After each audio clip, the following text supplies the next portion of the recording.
Anyway, Oo. sige. Start na tayo. Yung first question is, bakit ka nag-decide na magpunta sa ibang bansa? Ay, ano kasi, yung totoo sagot ko, no choice. No choice. Sinama ako ng misis ko kasi syempre. Oo. Tsaka, to be honest, hindi ko siya pangarap, pero, kumbaga, para sa akin, God's plan eh. Kasi, di ba, nung napagkwentuhan natin noong araan, kumbaga, parang preparation din nung pagpunta ko dito sa UK, yung mga pinagdaanan ko Sa Pilipinas. Sa Pilipinas na yung ayaw ko makipag-usap ng English, di ba? So, napunta ako ng call center kahit paano doon tumaas yung confidence ko. So, ayun. Kumbaga, ngayon, especially nung nasa network ako, network marketing, sabi ko sarili ko dati, ayoko mag-abroad kasi, kumbaga, parang, yun nga, nakita ko na parang ang hirap ganyan. Kasi mostly ganun yung mga nakakausap ko dati ng mga OFW nung nagpe-present ako na nagna-network. Pero ngayon, naiintindihan ko, especially ngayon may anak ako, na ibang yung ibang bansa doon sa atin. Kasi dito, especially dito sa UK, libre. Libre ang school. Kumbaga, hindi mo naiisipin na yung pampaaral na kailangan mong gumastos ng ganito. Sa atin, di ba, kailangan talagang, kung gusto mong mapasok ng magandang school yung anak mo, kailangan may pera ka meron talaga. At least Oo. 50, 100,000. Alam mo yung starting pa lang ng pag-aaral niya, parang start ka lang sa kinder, sa ganito, sa ganyan. Kung gusto mo talaga ng quality. Though wala naman akong sa mga public schools, pero kung talagang gusto mo ng quality na education, magagastos ka talaga eh. Gagastos ka. Na ngayon, kung normal na tao ka lang at normal na sweldo ka lang, alam mo yun, hindi mo siya kakayanin. Diba? So, kumaga dito, magkakaroon pa rin ng magandang education yung anak mo kahit na ang trabaho mo dito is yung sabihin natin, parang ganun sa work ko ngayon, yung nagtatrabaho ka as merchandiser. Di ba pag sa Pilipinas, paano ka makapagpaaral ng anak mo kung ang trabaho mo is ganito lang na sabihin natin 500 per day. Paano ma-afford yung ganun na na kagandang school kung ganun lang yung yung sweldo. So yun din yung isa sa na-realize ko na na dati na inaayawan ko mag-abroad, pero ngayon gusto mo ko siya kasi nga diba nung nandito ako na ang laki ng difference talaga. Ano kasi dito yung trabaho din, parang yung sweldo, parang halos magkakapareha lang. Diba? Kasi hodang senior ka, kasi hodang supervisor ka. May difference, pero hindi kalakihan, di ba? So, yung kung nagtatrabaho ka, let's say, as merchandiser nga, term sa Pilipinas, merchandiser, or sa mga supermarket, same lang halos yun ng healthcare. Minsan mas mataas pa. Di ba? Ganun sila. Hindi sila parang yung status ng buhay mo is hindi siya base sa kung anong trabaho mo. Oo. Di ba? Yun yung maganda. Hindi uso yung dito, no? Yung parang kumparahan ng, kesyo ganito yung trabaho mo, ganyan, di ba? Oo, sa Pilipinas, to be honest, mas mataas yung per hour ko dun sa misis ko eh.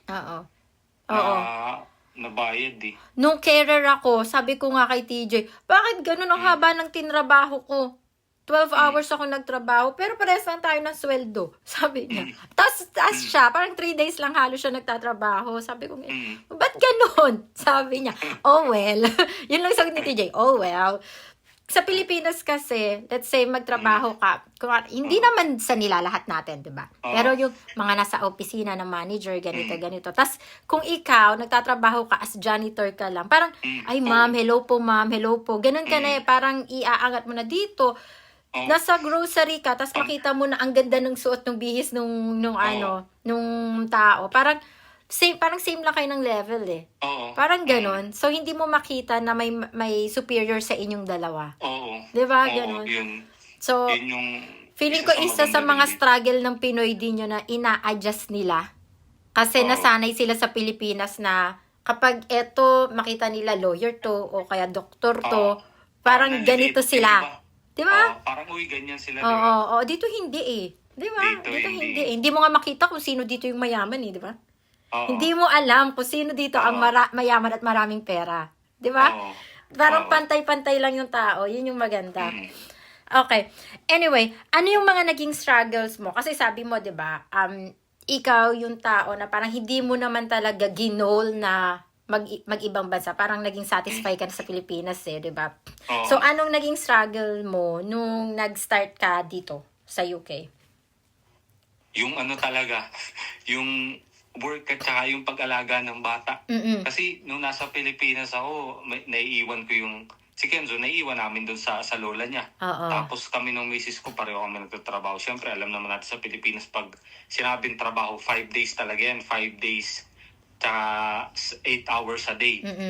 Kumbaga, doon ako medyo nahirapan, kaya pinili ko talaga yung panggabi. Para makapagbantay ako kay Kenzo. Kenzo, Tsaka oo. mas maraming, yun, magkaroon na mas maraming time. Which is yan, struggle, medyo yan lang yung struggle ko nung napunta ako dito. Oo. Pero when it comes sa communication, okay naman. Yung mga tao, okay din naman. Kumbaga, hindi mo naman din masyadong mararamdaman dito na yung eliminate ka. Oo. Minsan, pero para sa akin, wala naman din dahil sa taga dito sila meron naman na kahit hindi naman lokal dito, meron na 'di ba, yung may tao talaga na yung mapangmata, Oo. yung mga ganun. Kahit So, saan wala naman yun. sa lahi. Kahit saan yun naman, na parang, yung, ewan ko, siguro personality ng tao yun, na parang, na parang, hindi ko alam ha, kung personality niya yun, or anong tawag doon? Sa culture nila. Niya, Sa culture. Parang ganon. Pwedeng, Na parang, minsan baka na ano lang natin, na misinterpret lang natin, na parang konting tinaasan ka lang ng boses, akala mo, ay, sinigawan niya ako. Parang ganon. May mga tao kasi na ganon, di ba? Lalo na yung iba na parang galit sila. Kala mo galit sila, pero yung pala nag-explain lang sila sa'yo, di ba? Yung mga ganon. Pero so far naman, dito nga lang, parang dito ko lang, di ba, nag-Dubai din ako. Tapos dito ko lang naanohan na yung makakasalubong mo yung isang tao na hindi mo kilala. Tapos mag-good morning sa'yo. Parang, ha? Parang, okay. Yung mga ganon ba? Na parang magbabatiin ka. Alam mo, lalo dito sa Liverpool. Talagang, pag natignan mo lang sa mata, you right, mate, UK. Kasi nung nandiyan sa Belfast, kumbaga dyan, hindi masyado na yung ganyan na yung talagang babatiin ka. Yung talagang sakto lang, pero dito, as in, pag talaga nagkatamaan kayo ng mata, talagang... Kala parang feeling niya nanghihingi ka na ng tulong sa kanya. Oo. Kaya medyo nagtaka ako nung nakaraan. Sabi ko nung, you right, you UK mate. may problema ba sa akin? May Oo. So, yun yung struggle ko, yung pag-alaga, yung pagbantay kay Kenzo. Pero yung sa paghanap ng trabaho, hindi naman ako nahihirapan kasi madali ang trabaho dito. online lang naman din. Madali ang trabaho which is dito. yung sa iba, hindi ko alam kung bakit nahihirapan sila maghanap ng trabaho. Which is sabi ko sa akin kasi siyempre may mga nagtatanong din sa akin kung paano sila makapag-apply, di ba? Ang lagi ko sinasabi is, huwag mo na munang piliin na ito yung gusto mong trabaho, kahit ano, applyan mo. Tapos, pag hindi ka natanggap, apply lang ulit. Kasi ang lagi ko sinasabi sa kanila, nung nag-a-apply ako ng trabaho dito, araw-araw nagsasubmit ako talaga. Walang araw na hindi ako nagsasubmit ng application, basta may makita ko na, cleaner,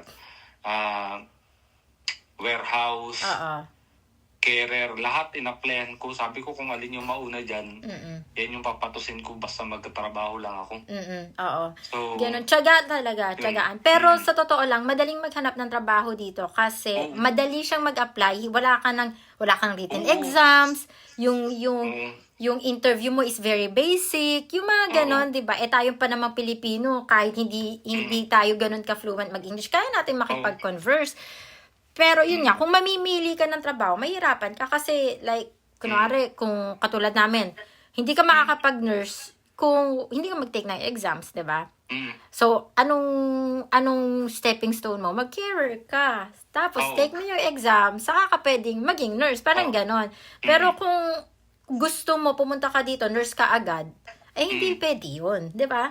So, piliin mo, magtiyaga ka muna sa trabaho na available kung gusto mo ng trabaho, di ba? Ganon yung Kasi di ba yung iba yun, yung isa nagiging nila adjustment, yung Mm-mm. professional ka sa Oo. sa Pinas. Tapos pagdating mo dito sa ibang bansa, di ba, cleaner, ganyan. Oo. Parang minsan ang hirap mo, ang hirap tanggapin sa sa sarili ba. Talaga culture natin kumbaga para tumaas naman di sweldo mo kailangan professional ka kasi Mm-mm. dito naman kahit hindi ka professional, yung sweldo mo same. Kaya Hindi kayo nga nagkakalayo. Oo, yun Hindi kayo nga nagkakalayo ng professional. So it's up to you na lang kung halimbawa gusto mo na talagang mag-university or mag-aral pa Oo. na Nasa para sayo na. makakuha ka ng Mm-mm. di ba, ng mga professional job, yung mga ganyan. Pero dito, yun yung sa, hindi ka sobrang pressure na makapaghanap ng trabaho na malaki yung sweldo. Oo. Which is, sa atin, di ba, kailangan talagang certificate, Mm-mm. kailangan. May mga Corporate promotion. ladder, yan. Oo, may mga corporation corporate na. ladder. Mm-mm. Diba? So dito, hindi. Ang daming opportunity, kung tutuusin, ang daming opportunity sa ibang bansa. Oo. Kung magtsatsaga ka at hindi ka magpipili. Pero yun nga, Oo. siguro, as a Filipino, struggle natin lahat na parang, siguro kasi nasa mentality na din natin, na parang, nakatapos ako college Oo. graduate ako Parang ganun, diba? Oo. Na parang, Kasi, kasi to be honest, to be honest, kasi syempre, hanggang ngayon naman parang nandun pa rin may konting ganun pa din parang sa mga katrabaho ko. Kasi most na mga katrabaho natin dito sa UK, mapapansin mo talaga, hindi naman talaga sila graduate. kasi hindi sila inaano dito, hindi sila Oo. pinupuwersa. Na parang, Oo. parang hindi maging parang cause ng depression Oo. or cause Oo. nung parang hindi kayo pantay, hindi namin papersahin. Ngayon, kung gusto mo mag-aral, okay, mag-aral ka. Pero kung ayaw mo mag-aral, o di sige, okay lang. Pero, Ay, oo. ang maganda dito, kahit hindi ka nakatapos, kahit wala kang diploma, makakakuha ka ng trabaho. Yun yung maganda. Oo. Ang daming option. Alam mo, Joyce, dito, puta maghihirap ka na lang dito pag tamad ka talaga. As in, yung sobrang tamad mo Kaya nga. na ayaw magtrabaho. Pero Oo. dito, imposibleng maghirap ka as long as meron kang maayos na trabaho. Oo. Meron ko sabihin akong Pinoy dito, yung yun sa mga council na bahay, mas mura yung mga ganun Di ba parang binibigyan ng priority yung single mom, yung mga Oo, ganun, single yung parent. nila sa tawag dito, parang yung government na parang sponsored na Oo. yung bigay Ang nila. galing. Oo. Ang galing ng dito. Oo, imaginein mo, may mga katrabaho ako. 2 days lang sila pumapasok ha. 2 days lang sila Oo. pumapasok kasi single parent sila. Mm. Tapos, supported sila ng government. Meron silang allowance. Plus, yung bahay nila is parang 100 pounds lang yata yung binabayaran nila. Hindi ako sure, pero parang ganun lang. Imaginein mo, tas 2 days ka magtatrabaho, pero nabubuhay mo yung anak mo. Parang, Totoo. kasi nga, binibigyan nila ng importance. Single mom to Wala tong katulong diba? Sa atin, Diyos ko, yung ate ko, single parent, solo parent, pagkano lang yung nakukuha niya, tapos hindi pa siya regular na monthly. Sabi ko, okay. Parang, sobra yung difference. Sobra yung difference niya. Diba? Parang, Kaya, ang maganda naman din talaga sa Pinoy, pag punta ng Pilipinas, kung madiskarte ka sa Pilipinas, pag dinala mo dito sa ibang bansa, ang dami mong pwedeng gawin oo, magiging Yung mga successful skills. talaga. Magiging Oo. successful talaga. Ay, Ang dami mong nako. pwedeng gawin na racket, basta wag ka lang mag-arte, di ba? Oo, So, sobra. Alam mo yung mga naiisip ko nga nung one time, pinag-aanohan namin. Yung mga karpintero, yung mga, Oo. kunwari may sa Pilipinas, di ba? Kunwari may naging problema ka sa sink. May tatawagin kang karpintero na parang dun lang, kuya, pakigawa mo to, babayaran natin. Dito, tumawag ka ng karpintero, per ora yung bayad, magkano yung bayad? Paano kung yung karpintero ng Pilipinas, dinala mo dito? Ay, isa siya sa pinakamayaman. Uy, alam mo, Joyce, nagpagawa kami ng pinto, yung doorknob. Nagpapalit lang kami ng tatlong doorknob, 30 pounds isa. Really? Wala pang isang oras yun. Grabe. So, 90 pounds agad yun. Kaya Diba nga. isipin mo magkano yun, 90 pounds, wala pang isang oras. Parang almost 7,000 sa atin sa Kaya nga. Pilipinas. Gino, Diba? naglilinis nga lang ng bintana. Yung bintana lang ng sala, di ba? Magkano yun? Isang linis, parang 3 pounds. Ilang bahay ang lilinisan mo ng bintana? Maglilinis ka lang. As in, isang bintana lang, 3 pounds. Sabi ko, sabi ko, ang dami. Sabi ko kay TJ, maglinis ka kaya ng bintana. Sabi ni TJ, Yung taong madumi, yung mga nakapang-construction, yun ang maraming pera. Akala mo yung mga may mga dami mga Oo. pintura sa damit. Oo. Mukha lang pag tinignan mo, pag yung mindset mo is yung Pinoy, tapos nakakita ka ng ganun na tsura nito, ganyan, di ba? Pero hindi mo alam, baka yung isang oras na yung isang linggo mo na trabaho, baka isang oras lang yan. Oo, tama. Oo. Ganun Trabaho siya. dito. Oo, ganun sila, Kalaki di ba? yung ano, Kaya nga, yung parang okay. difference. Pero, alam mo yun, parang, kung iisipin mo, kung ako personally, naisip ko, kung dadalhin ko yung mga Pinoy dito, yung diskarte ng Pinoy, yung mga Pinoy na kung dadalhin mo sila dito, ay, ang dami talaga nilang magiging pera, no? Nung napunta kami dyan, sa dyan sa Liverpool nahirapan, kasi dito sa Belfast yung accent nila is somehow, kaya mong intindihin diba? Medyo yung intonation lang yung mahihirapan ka. Pero dyan, nung nagpunta kami, yung Scouse, ay, sabi ko, ano daw? Si TJ talaga, TJ, ikaw kumausap, ikaw umorder. Ang hirap nilang intindihin. Buti hindi kayo nahirapan. Uy, nahihirapan pa rin ako hanggang ngayon, Joyce. Ayan, isa pa yan, dagdag mo na lang yan. Sabi ko ba, sa Belfast, hindi masyado. Oo, sa Belfast Pero hindi. nung napunta ako dito sa Liverpool, yan yung isa sa struggle ko, yung Ang hirap nung nila, accent nila, sobrang strong. Sabi ko, hala, ang hirap talaga. Yung chicken nila dito, chicken. Chicken. Can I have chicken in a can Coke? Check. Tinawa na kaya ako minsan dyan. Kasi sabi ko, chicken. Sabi niya, ha? What? Sabi ko, chicken. Hindi nila maintindihan. Ha? Ko, chicken. Tapos nung pinakita ko, chicken. Ganyan, ha? Okay. Hindi nila maintindihan. Anyway. So, ikaw, since naka-adjust na kayo, happy na kayo dito, may balak pa ba kayong bumalik ng Pilipinas? Hindi. Bakasyon. Pero, like, parang pag tumanda kayo or what? Pag tumanda, oo. Sabihin na natin na pag yung magpo-for good, dun na. As in, pahinga na talaga. Oo, yung pahinga talaga. Pero kasi gagawa nga sana ako ng content dyan inaayos ko pa. Pero parang kumbaga habang bata ka, habang kaya mo magtrabaho. Kasi isipin mo kasi nung nasa network ako, lagi sinasabi sa amin, kumbaga magpapakahirap ka na lang din. Di dun ka na sa sulit. Dun ka na sa malaki yung kitaan. Kasi yung pagod na ibibigay mo nung nando sa Pilipinas, magkano laki kitain mo? Oo, mas masaya sa Pilipinas, pero kasama ko naman yung family ko, di ba?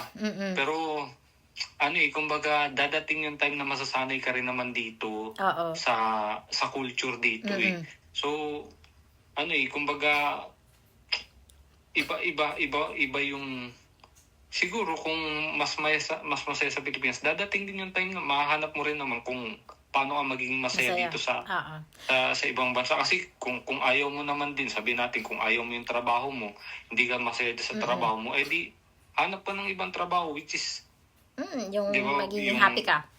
Oo, yung magiging happy ka na, which is yung sweldo mo, hindi kasi mako-compromise. Oo, yun nga. Yun nga din yung sabi ko, parang yung iset mo yung mga goal mo, yung mga gusto mong gawin, let's say gusto mong mag-travel, gusto mong makabili ng bahay, or gusto mong magkaroon ng kotse, yung mga simple ba, yung mga material things, iset mo yung goal mo kasi kaya mo siyang gawin dito sa ibang bansa. Then once makuha mo na yon, then yung dadating tayo sa time na let's say senior citizen na tayo or whatsoever, babalik ka sa Pilipinas para magpahinga. At that time, kung nakaipon ka, kung magaling ka maghawak ng pera, nakaipon ka, magiging masarap yung buhay mo sa Pilipinas, di ba? Imagine mo yung pension mo dito, dalhin mo sa Pilipinas. Ay, nako! May private nurse ka sa Pilipinas. Oo.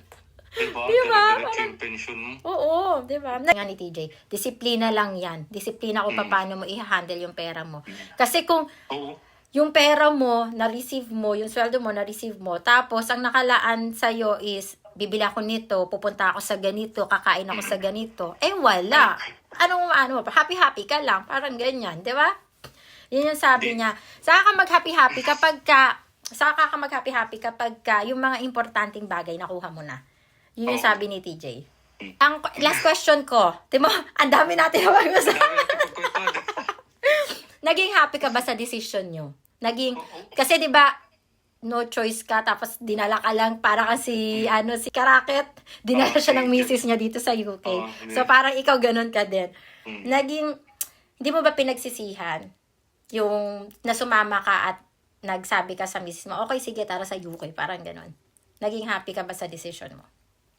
Oo, to, paano? Oo, kasi ang laki ng difference talaga nung Joyce, kasi to be honest, kasi nung nasa Pilipinas kami.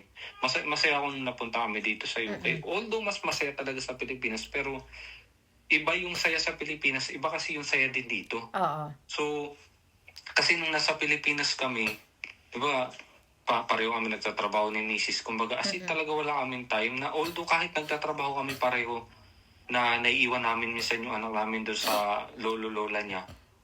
Isipin mo, Sunday, Saturday, na gusto namin lumabas. Alam mo, budget ko lang ng 1,000. Mm-mm. Sobrang sakit na sa akin na gumastos ng 2,000 Mm-mm. pag lumalabas kami nun. Once or twice lang yun sa loob ng isang buwan. Isipin mo, ganun kahirap yung sitwasyon namin na kahit nagtatrabaho kami pareho, 5 beses sa loob ng 1 linggo. Gumastos ako ng 1,000-2,000 dati na panlabas-labas namin. Ang hirap. Mm-mm. Kumbaga, siyempre, sa akin, hindi naman sa mukha tayong pera, pero kailangan natin yan di ba? Oo. Kumbaga, ang hirap sabihin natin mahal mo isang tao, ang hirap na magsabi na puro I Puro love you lang. mahal-mahal, oo. Puro mahal-mahal lang kasi parang tayo, di ba? Lahat tayo magkakaiba ng parang love language. Mm-mm. Hindi naman may mga tao na kahit hindi mo gastusan, yung ipagluto mo lang, di ba? Act of service, so pagluto mo lang, ganyan, masaya na sila. Mm-mm. Di ba? Meron tao naman na kahit anong gawin mo, na kahit pagluto mo ng paglutuin, kung hindi naman kasi talaga yun yung love language niya, paano kung yung love language niya parang gift giving, ganyan. So, you have to spend. Pero Gino, Diba? kasi in any way, kahit anong love language yan, sa luto, kung gusto niya pagkain, kung gusto niya service, kung gusto niya gifts or whatsoever, gagastos ka. Kailangan mo ng pera. 'Di ba? So, kung magluluto ka, kung wala ka namang ipangluluto, 'di ba? Parang, okay, paano ka magluluto? Wala akong ingredients. 'Di ba? Kasi Ganun. aminin na natin, talagang nag-ibang bansa tayo kasi kailangan dahil dito. Oo. Isa sa reason to Kasi kumbaga makikita mo talaga yung difference from pag napunta ka, pag galing ka sa Pilipinas tapos napunta ka dito sa ibang bansa. Buta maiisip mo talaga sample lang natin yung phone na lang yung iPhone 16 ngayon. Para makabili ka sa Pilipinas niya, sabihin natin kung ika-cash mo yan, wala, kailangan mong pagtrabahuan ng 1 taon yan nang hindi ka na talaga. Palagay mo, kaya mong mag-cash? Kung normal na tao ka lang, kung ordinaryong tao ka lang, kaya mo bang mag-cash ng iPhone 16? Ilang daang libo yun? Parang, okay, parang, sabi ko nga, hanga ako sa mga tao sa Pilipinas na nagagawa nila at nakukuha nila yung mga luho nila. Oo. 'Di ba? Hanga ako sa kanila. As in, taas yung kamay ko sa kanila. Kasi nga, parang, nagtrabaho ako sa Pilipinas eh. Sabi ko nga, masyado ba akong ambisyosa? Parang ganun. Or, hindi lang talaga sapat. Yung parang ganun. 'Di ba? Parang, ewan ko, hindi ko siya maintindihan din. Tumaas talaga yung ko dito, yung yung belief ko sa sarili ko. Oo. Tapos yung dati na sabi ko is, yung parang ayaw kong mag-travel, ganyan. Kumbaga kasi dati, nung sa Pilipinas ako, kumbaga nagkakaroon ka kasi ng parang limit sa mind mo na, sino ba naman ayaw mag-travel? Oo, di Pero ba? syempre, pag magta-travel tayo, kailangan natin ng pera. Pero dito, nung napunta ka dito kasi sa ibang bansa, syempre, kahit pa paano is medyo diba, lumaki yung income mo. Kumbaga doon ka nagkakaroon ng thinking na, uy, gusto ko na neto. Kasi, Dumadami na yung gusto mo. oo, dumadami na yung gusto mo. kasi nga, syempre, nagkakaroon ka ng ano eh. Alam mong kaya mong makuha. Alam mo na eh, di ba? Na posible na. Kasi nung nasa Pilipinas, ay ayaw ko ng ganyan. Kasi alam mong hindi mo makukuha. Parang Diba? madidisappoint ka lang. Oo. Di ba parang Kumbaga ganun? parang ginagawan mo lang siya ng reason na hindi ko talaga gusto yan eh. Oo. Hindi dahil sa hindi mo gusto eh. Kumbaga hindi mo siya afford. Oo. Then, Pero dito, gugustuhin mo siya kasi alam mo, konting trabaho lang kaya mo siyang makuha, di ba? oo. Di ba? Pero Hindi ko, dito kasi, yung balance. Kahit work-life papaano, balance talaga, kumbaga no? mararamdaman mo talaga yung work-life balance. Na kahit sabihin natin nagtatrabaho ka na 3-4 times a week lang, Oo. mararamdaman mo yung work-life balance eh. Kumbaga nandun yung, di ba, mabibili mo gusto mo, makakain mo gusto mo, may time ka para sa family mo. So, iba, kaya masasabi mo iba yung saya dito. Oo. Iba yung saya sa atin. Ang haba na nito usapan natin. Ako, saan na tayo napunta? Bye! Ingat, ingat. Ingat-ingat yan. God bless. God bless. Bye-bye. Bye.